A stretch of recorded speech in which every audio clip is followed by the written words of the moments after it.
Jets at noon with Cameron Poitras and Jim Toth on 680 CJOB. That has to happen for 60 minutes, and kind of to what some of these other questions, that's kind of been our DNA. There's our work ethic and our compete. We lost a lot of battles tonight, and whether that was kind of man-on-man, one-on-one, or battles where we got beat to spots. They beat us to positions. They got to inside on us a few times. So we certainly know that we can be better in those areas. That was head coach Scott Arniel last night. You heard that right here on 680 CJOB after the 5-4 loss to Dallas. Jim Toth, Cam Poitras here. We'll break it down. Jets at noon brought to you by Wash Method Car Wash, 690 St. Anne's Road. VIP take on the text line and win a VIP car wash from our good friends at Wash Method, 204-780-6868. We'll announce the winner later in the program, which is coming at you live from the Boston Pizza Studio for gourmet pizza and pasta. Bring the team to Boston Pizza. Jim, it also happens to be Free-for-All Friday. Free-for-All Friday. Phone lines are open. I want to hear Thanksgiving edition. Yeah, I want to hear all your thoughts about last night's loss to the Dallas Stars. I believe there's a picture of a pilgrim some point, and in an inkwell wrote Free-for-All Friday. I held it up as the wagons went by. Yeah, it predated the photograph, but I saw it. Yeah. Somebody described it to me through writings. Yeah. On sheets of cow skin. That's why for years passed down. Those pilgrims came, was so that they could listen to Free for All Friday. I mean, in any society, which was banned at the time. If you want diplomacy, you have to have a day where you, for 6 days, go, nah, that's the dumbest thing I've ever heard. But the one day you have to have some diplomacy where you go, I'll think about it. That's today. 204-780-6868. 204-780-6868. Fill those phone lines. Get your thoughts on the game last night. Jim, I don't know. What did you think? First of all, I'll say this. I don't think it was a very good hockey game. No. That's my opinion. Well, I'll say this. The Jets look slow. Yeah. It was the first time I've seen Nikita Chibrikov look a little nervous and on edge, which he did for the first period. I didn't think they skated well. Like, they're faster than that. And I thought look, Scott Arniel, if you listen to the postgame, and maybe you didn't, so I should paraphrase, but I agree with his assessment there, and I also agree with his assessment right out of the gate. That's not us. And to me, Cam, it's interesting, right? Because I said no Sandberg, no Perfetti, no Adam Lowry. This is ominous. Like, this is not the way you want to start a season, especially against Dallas and LA. And so Dallas came in, and I didn't think they looked like world beaters either, but they looked like they skated. But to me, this is about the Jets system. Like, we talk about Connor's contract and Scheifele and all the big names and who's going to score and where they're at and all that. But the Jets have a system. And I think that's what he was saying, that's not us. That's not our, like, they gave up 3 goals off the rush. That's not them. Like, they defend well, and they just didn't last night. There was a lot of open space. I thought players made things happen off the rush for the Stars, which the Jets usually can slow down a little bit. And then Arniel went on to say the last 10 minutes of the game, and then Kyle Connor said the last 10 minutes of the game. I thought of the 60 minutes, they played well in 10 minutes of it. Mm-hmm. But the first 50 were not very good. And I didn't think Dallas looked like world beaters either. No. But I'll say this, Cam. He might have just won his 4th Vezina on the penalty kill last night. Dwayne Gilavoychuk and I were sitting beside each other in the press box, and he said, when was the last time you saw a 4-on-3 power play? And I'm like, I don't know. And then when the next one came, I'm like, probably about 10 minutes ago. Or 5 minutes ago. That's the last time. But on the penalty kill, Connor Hellebuck was sensational. He stopped 18 pucks in the second period. He was outstanding. But again, then you don't have your optimal lineup, so the system is imperative. Yeah. Like, it really is. And we've seen this team sustain injuries before, and the system works and they get wins. Well, the system wasn't there last night to the way that they can play it, and it cost them. Yeah, and as you said, Jim, they weren't skating, or they weren't skating to they didn't look their quick ability. at all. They didn't look quick, and that's why they started drawing penalties. Yes. Because Dallas kind of got their legs going a little bit around, sometime during the second period, and the Jets started taking penalties, and they started getting caught. It was weird because I thought the officials both ways could have called more in the first period. Yeah. And then they called everything in the second, but those were penalties. Don't get me wrong. Like, a lot of people are going to sit here and go, Pionk didn't do this. And No, those were penalties. Yeah, those are all that if you didn't call them, I'd be like, wow, that could have been one. And when you did call them, I'm like, that's a penalty. Yeah, let's go to the phone lines. Let's get Rick on the show. Hey, Rick. Free for all. Hey, guys. Hey. I don't know what Morgan Barron needs to do to get more ice time. He's got to be the most underused or poorly utilized resource we have. I think the guy's great. He should be top 6. Maybe not at center, but he sure as hell should not be mired in the fourth line. He's just too good. Well, I think a lot of Morgan Barron. I don't think he's a top 6 forward. He's better than Nemestikov, and Nemestikov is pretty good, but Barron's better, so at least he should be the guy that subs in. I don't mind that idea on the third line with Barron, but I think, and this is what I always do with lines and the way I think about it, this is what I would like to see, but then what does the other line look like? I mean, Nemestikov between Pearson and Koepke, I don't know. I mean, I agree with you. I think he's come miles. Like, and I said last night in the press box, if he skates like that and plays like this, like, he's going to get a ton of minutes. But he usually does. But it's on the fourth line. I mean, I just think he's an underused resource that could really help us out offensively. Well, I don't know how much offense is there, though. Like, I give him full credit. Pardon?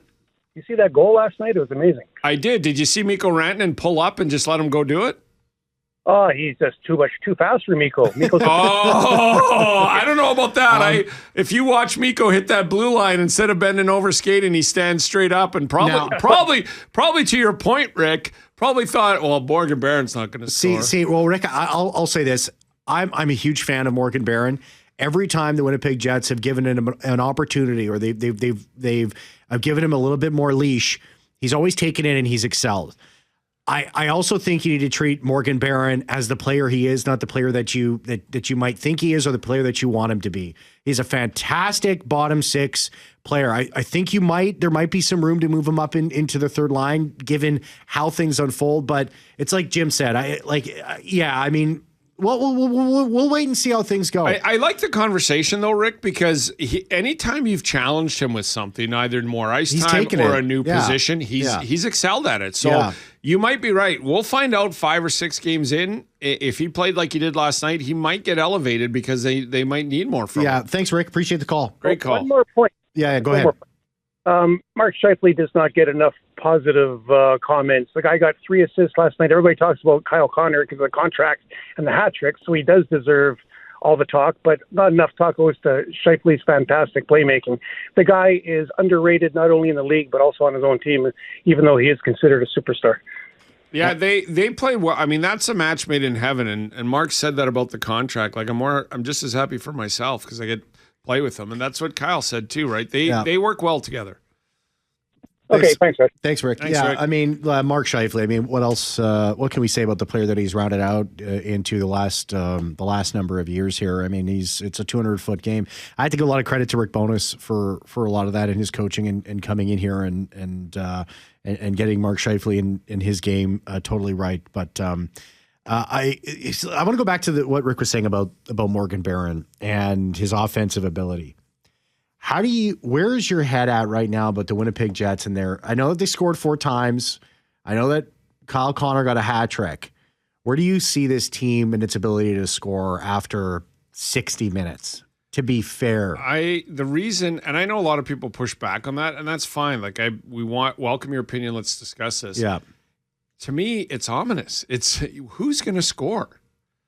And don't tell me Kyle Connor and Mark Scheifele are going to have 3 points a game for 2 months, and then when reinforcements get healthy, they'll be fine. I thought Jonathan Toews played well last night. You can clearly see the hockey mind that's there and the presence. Mm-hmm. I need to see it's only 1 game, so I'm not panicking. I need to see a lot more from Gustav Nyquist. Mm-hmm. I agree with that. I thought Velarde looked good and dangerous at times, and then other times, this isn't on Velarde. And then Cheeprikov, I thought by the second and third period lost his nerves. And I'm not blaming a guy for being nervous. I know he's played a couple games, but when you make the show and you start out of the gate and you're playing with Toews, but I thought he rounded in. But you got to tell me who's going to score other than that top line over the next 2 months. Because if Perfetti's out, which I'm told is this isn't like a week-to-week thing where every week, well, he's almost there. I hear it's weeks. Well, here you go, Jim. Here's something. This just coming down. This from Jets practice. On a tee of what you were just talking about. Here are the lines. Connor, Scheifele, Velarde. This from Mitchell Clinton, a color analyst here for the Winnipeg Jets on 680 CJOB. First line, Connor, Scheifele, Velarde. Second line, Iafallo, Taves, Cheeberkoff. So Nyquist is off it after Niederreiter, Nemestikov, and Nyquist on the third line. Then Koepke, Barron, and Pearson. So I thought the two best lines were the top line and the fourth line. The third line, but I just, and I said this already, right? When we're talking about Brad Lambert and Cheeberkoff and stuff, if Nyquist gets 50-some points this year, you're probably re-signing him. But if he doesn't, then it's a young player's spot next year. Okay, one game. So that's why you have to get the Cheeberkoffs and the Lamberts in this year. Okay, Jim. Okay, one game. One game. Well, as we just mentioned, one game. That was enough for him to be taken off a line with Jonathan Taves and put down to the third line. They need to score, Cam. And Iafallo, he's not. Yes, but that speaks to the game that the coaching staff thought that Nyquist put together. And this is not unheard of. Yeah. This is unheard of. So yesterday we talked about maybe a change in philosophy from the Jets in sending Gustafsson down when they could have waived anybody else and kept everybody. A little bit of change of philosophy here too. I think usually a coach, even Arneal, would give a guy 3 to 5 games runway here out of the gate. I think they understand this. Look, they understand more than I do, so I'm not saying but they understand way more. They can't wait around for this. This is ominous when you take Perfetti, Lowry out of that top core to find out who's going to score. Well, listen. You take off the second line, you take Cole Perfetti, you take Nikolai Ehlers off the second line too as well. Ehlers isn't here. So your secondary scoring it has to sort of be generated out of the depth. If that game last night and the second line, forgive me, was Ehlers, Perfetti, and Taves, and the second line played like we saw last night, Ehlers wouldn't be on the third line today. No. Ehlers would be on the second line with Perfetti, and they'd be like, it's one game. But they don't have this. In my opinion, a lot of people are going, oh, you're panicking and all this. They have to find another line that's going to help them score goals. They have to tread water till they're healthy. And treading water could take 2 months. Phone lines are open, 204-780-6868. 204-780-6868. Free for all Friday. Want to get your thoughts. Got some text messages in. We'll get to that. That's telling. That is telling that Nyquist is already down on the third line. Call the Boston Pizza Jets at noon hotline open 24/7, 204-780-6800. Boston Pizza. Come in for lunch every weekday to Boston Pizza. Get a delicious main side and ice cold drink for only $15. Only at BP. We'll be giving away that $50 gift card to Boston Pizza to the number one caller. Also, hey, we got that VIP car wash from our good friends at Wash Method. VIP. Best caller. Hey, this is what we do on Fridays. Best caller. Rick's leading the way right now because he's been our only caller. One quick note on this, though. Iafallo didn't produce last night, but he looked dangerous. He created some stuff. They need to get more than one line that can hurt you. We'll be right back. Noon with Cameron Poitras and Jim Toth on 680 CJOB. Call the Boston Pizza Jets Noon hotline open 24/7, 204-780-6800. Boston Pizza coming for lunch every weekday to Boston Pizza. Get a delicious main side and ice cold drink for only $15 only at BP. The number one caller will be awarded a $50 gift card to Boston Pizza on Friday. Hey, listen, the phone lines are jam-packed right now. I'm gonna hold on till after the news, and then we'll make sure that everybody gets. Just get to all calls. Yeah, and then we'll make sure everybody gets enough time. I don't want to squeeze anybody on here and think they didn't get enough time here. But the phone lines are busy. Let's get some text messages in here real quick. This from Stephen Gimley. He says, "Good afternoon, boys. Unfortunately, I think a lot of last night's problems developed from the horrendous officiating. Once again, Bruce also hated the officiating. He says sloppy effort by the Jets, but horrendous reffing ruined that game." As well. So that one from Bruce. I thought they let too much go in the first. Like there were clear penalties that they weren't calling. And then the second, I thought they started calling them. And I'm all for ragging on the refs whenever the opportunity arises. I did not have an issue with the officiating. It did not cost them the game. What cost them the game was they didn't move well.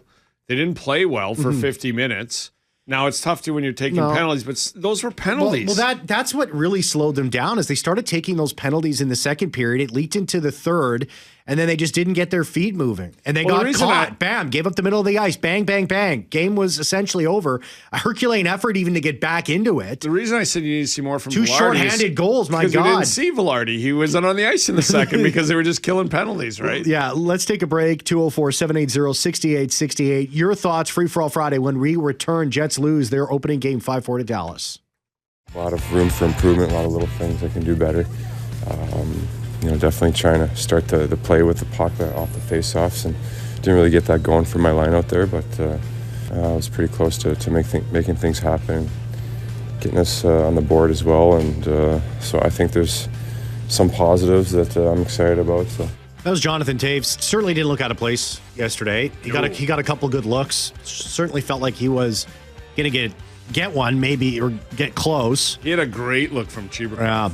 Yeah, it was a great pass.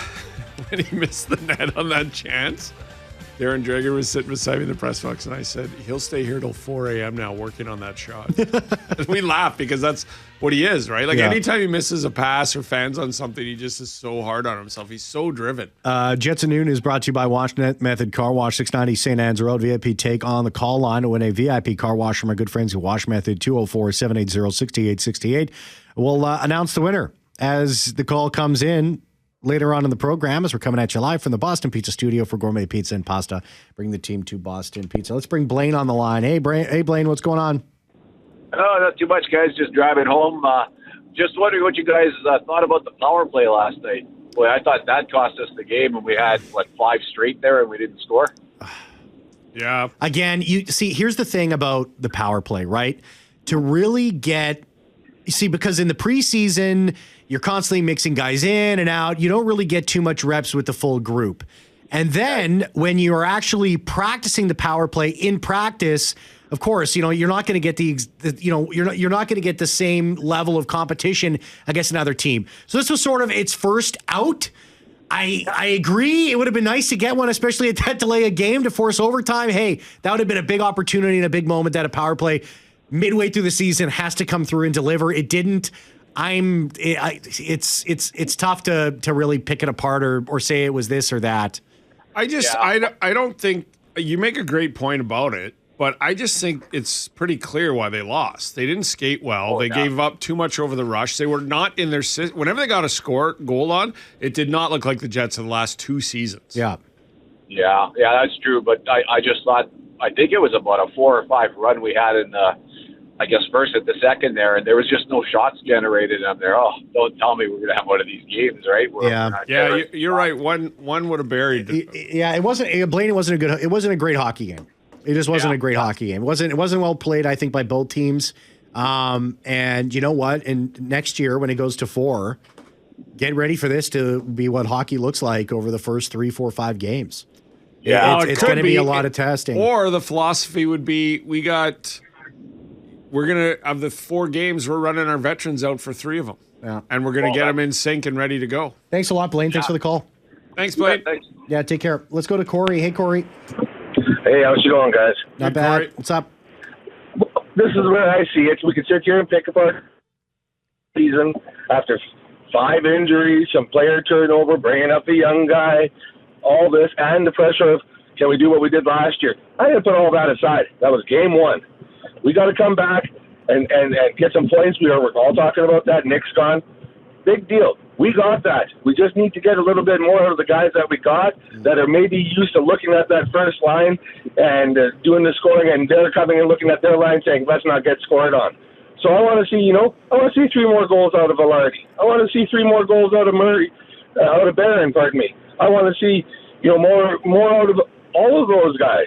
Especially Nino Niederreiter. Hate seeing him in the World Championships, plays his arse off and carries the country.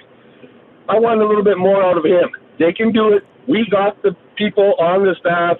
It's going to be a tough month until everybody's back, but then we're rocking again.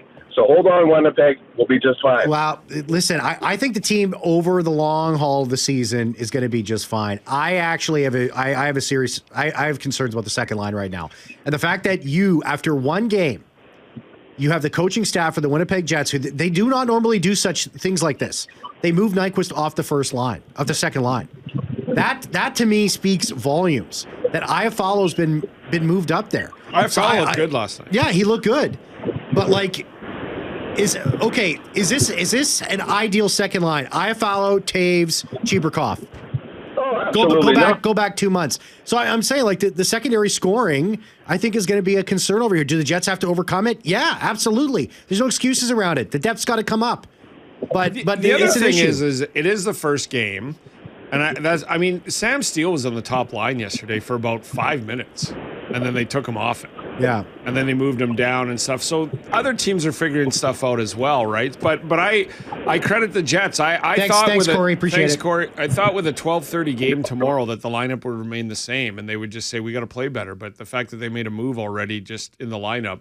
But again, Iafallo was dangerous last night. Like he created some stuff, and I think that why wait? Like you've got to get more offense. Let's get Brain on the line. Hey, Brain.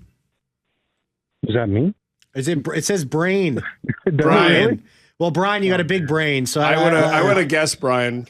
That is such a misnomer. You guys have no idea.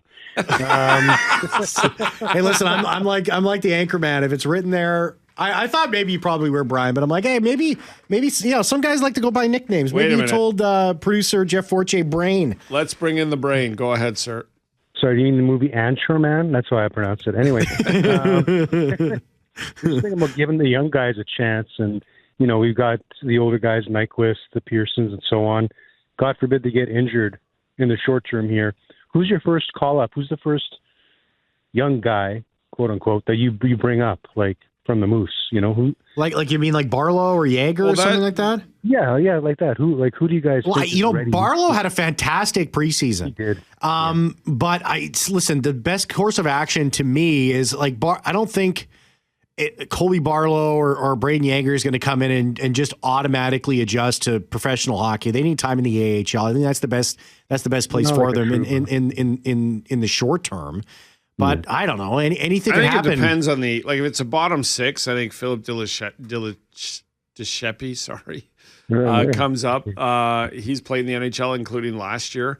If it's somebody who they've got enough in the top six that if somebody gets hurt, it's Brad Lambert. If somebody gets hurt, it's in the bottom six, Parker Ford. You'd have to go pretty deep injury wise to bring up. I mean, if David Gustafson clears, I bring him up first. Sure, Gus Bus. Nothing wrong with that. Yeah. All right. Brain. Do you want a VIP car wash from our good friends at Wash Method?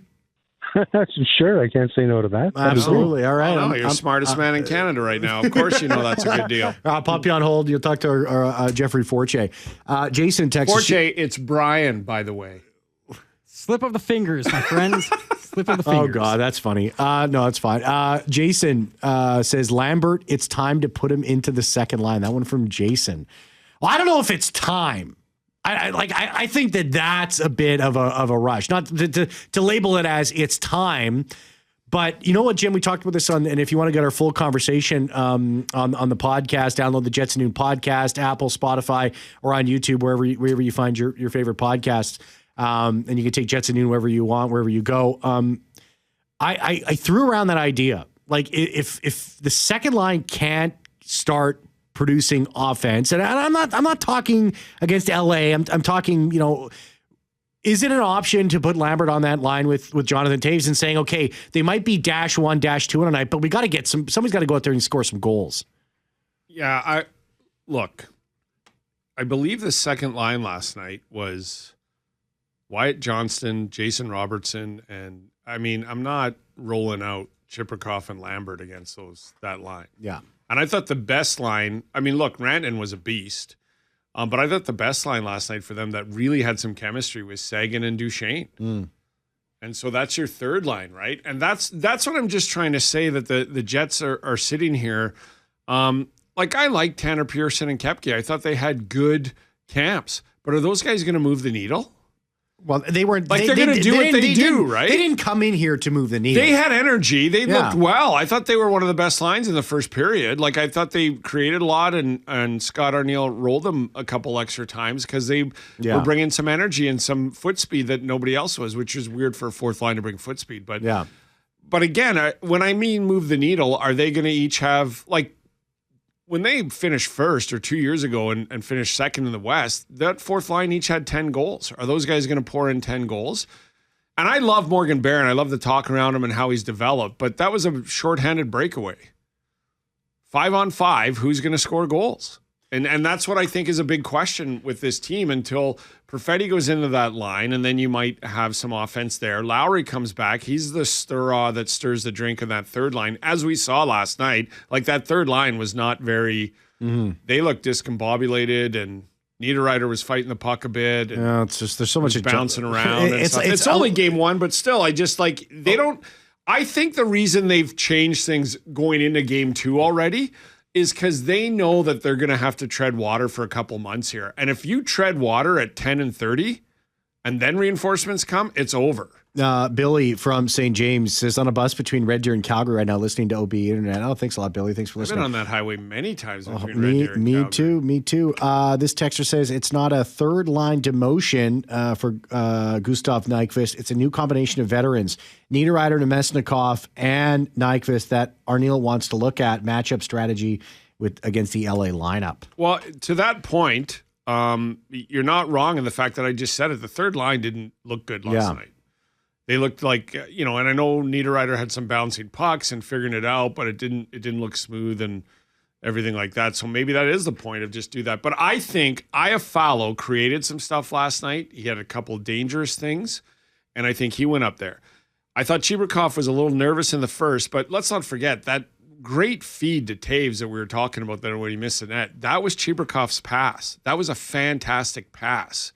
So I think they're trying to get some creativity from Iafallo on that line, and then to the point of get these veterans together and see if, at the minimum, they can create some havoc on the third line. Like that line of Duchesne and Seguin owned the third line last night. Mm-hmm. They were good. They were dynamic. This texter says they lost 2 important points last night. Can't stick with it if it wasn't working. Also, please discuss the Stanley Shen pairing. Yeah, that I don't know about either. Well, it's not exactly bringing in the speed is not the the forte of those two guys. I don't know. I mean, they're sort of they each with their size and physicality have a role. I just don't know if that role is together. I think one of them in the lineup is great. I think you need some physicality. I think you need some size. Mm-hmm. I think you need some, but okay. Here to me with Stanley, it's all about that first pass. If you don't get that first pass on the tape, he made a great rush from his own end last night. Went around a guy, and then his teammate that was waiting at the blue line, he put the pass right into his skates. And I'm like, you just skated well, made a nice move, cleared the zone. But then the pass was in the skates, and it came back the other way. Luke Shen played 11 minutes and 33 seconds. Logan Stanley played 10 minutes and 33 seconds. So, and there was a lot of penalties to kill. 204-780-6868, 204-780-6868. Let's take a break. Let's come back. I'd like to see some Shen Miller. Well, we're going to see it pretty soon. Mr. Chance, get your thoughts on the show today. Call the Boston Pizza Jets at noon hotline. Open 24/7, 204-780-6800. Boston Pizza coming for lunch every weekday to Boston Pizza. Get a delicious main side and ice cold drink for only $15. Only at BP. The number one caller will be awarded a $50 gift card to Boston Pizza on Friday. We'll be right back. More Free For All Friday after this. Free For All. Hey, welcome back. Oh. Hey, here's our $50 winning Boston Pizza free. caller on the Boston Pizza Jets at noon hotline, open 24/7, 204-780-6800. Congratulations to Tara. Hi, Cam and Jim. This is Tara calling. I'm just calling to talk about Kyle Connor. And I think it's amazing that the deal that we got with him, and to sign that deal and then go out and get a hat trick, he is worth every penny. Anyways, just wanted to share my opinion. Thanks, guys. Take care. Go Jets. Yeah, Kyle Connor's good. And he proved it once again that he is a fantastic scorer. So anybody that's on the Twitterverse or on X, and there was a few that I read that said, this is a horrible contract. He's not worth it. The last 3 years will be terrible. Can we talk about that? Because it's always He's a not point. signing it if you don't give him the last 3 years. Correct. So instead of focusing on the last 3 years, focus on the next 5 years. Yeah. He is him, as the kids say. He is the real deal. He is an elite scorer. He's getting the same amount of money as Mikko Rantanen and Kyle Connor, who were the two best players on the ice last night. Mikko Rantanen and Kyle Connor, unless you're a goalie who was killing 4-on-3s for 6 minutes. Man, he's the real deal. And $12 million for that. Is this the year, Cam? Because I've said he will be the first Jet that's going to score 50. It might just be Jim He's Toth. on pace for 150. And I'm not saying it's going to be like this, but those were not easy goals also, Cam. The wherewithal in the first one to misfire and not leave it, the balance and the fire again, buried. Ottinger outweighted him when he misplayed the first one. The second one is just shorthanded brilliance and all speed and skill. And then the third one is just, you got to be kidding me. No, it's an elite shot. Right down the middle, which is tough for a goalie, but also, boom, there it is. Yep. Short side, Jake. He's elite. He's worth the 12 mil. You'll be thanking us later. And some of you were thanking us last night. Absolutely. 204-780. Let's squeeze a couple more text messages. This one is... Does he even eat Kentucky Fried Chicken? Listen, I don't think KFC eats Kentucky Fried Chicken.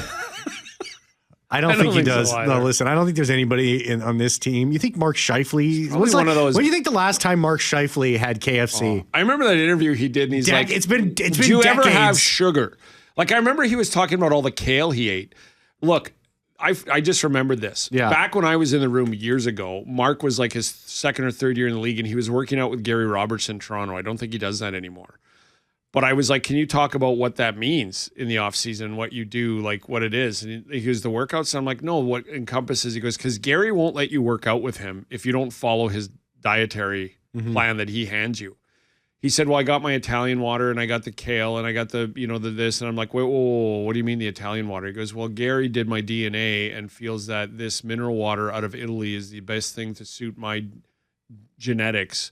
So I ordered a bunch in and blah, blah. And I'm like, holy, like we're talking about water.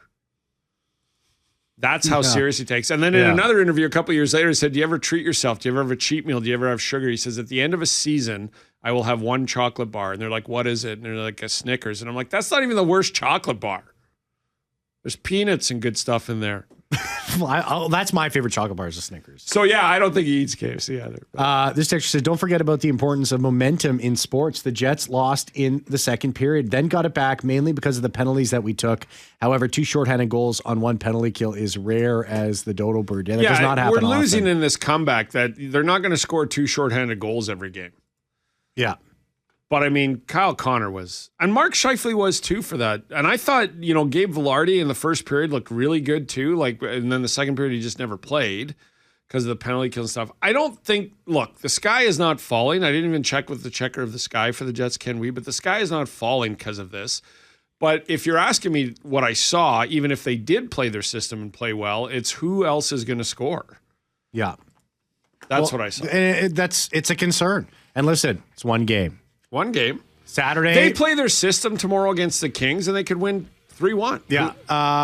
Pregame starts at 10. Yeah. Puck drop 12:30. It's an I got to awkward be one. on it. Oh, you're working. I mean, usually I say I'm on it, and I'm thankful, but at 10 a.m., I got to be on it. You got to be there on time, Jim. I got to do some work tonight or early tomorrow morning. Thank you very much, Jeffrey Fortune, for never producing works. the show. I got to get up early and work. Everybody, Jets hockey is back. Lots of talk here on Jets at noon all throughout the season. 81 left. See ya. Thanks.